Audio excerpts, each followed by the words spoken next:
In my country, I come from Slovakia, we say that shared worries and shared pain is always smaller pain, and shared happiness is always a bigger happiness.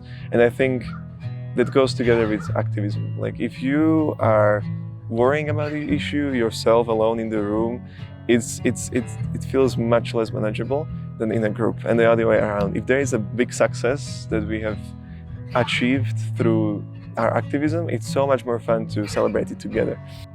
I see a great urgency to work on climate and on the environmental issues because they touch everybody, and they touch everybody in very different ways. CEC has been integral in my activism because of its many resources and amazing people and offices that are always there to help us. It's a great environment to be around people who also try to work on issues and that are spanning more than just themselves and their lives.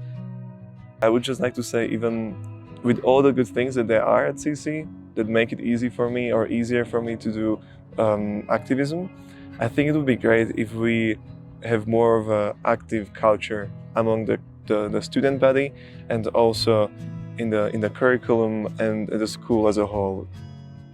To be honest, I think I could do a much better job to pull in more diverse voices to do activism. I think that is so important. I really admire the commitment of 3050 Colorado and Sunrise Movement for being able to pull together so many different people. I think that's really important to bring all these different voices because, as I said, it's mostly marginalized people, people of color, people of lower social, economic backgrounds that are mostly hit by climate change, and they have stories to share, they have perspectives to share that other people can't imagine.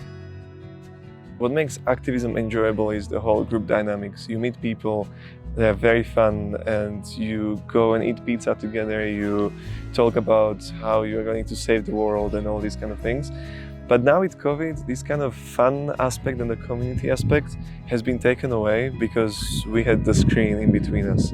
So there was always, everything was happening online. And the first reason why that is hard is because looking into the screen 9 hours a day is really a lot of work.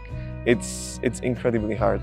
And I think that makes it really hard to stay up to date with all the things that are happening, and especially in the work that I'm doing and many other people that are working on this bill as well.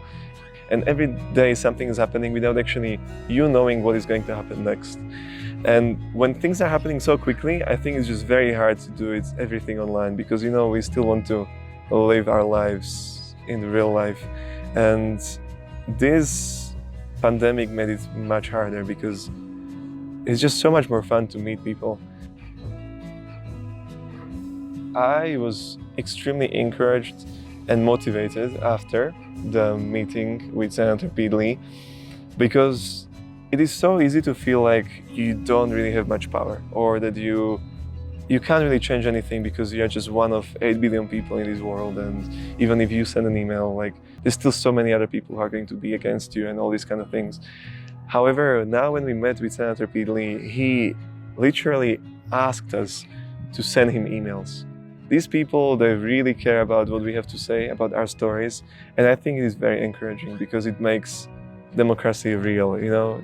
And meeting Senator Pete Lee really made me aware of that, how strong our voices are and how much more powerful we are than we think.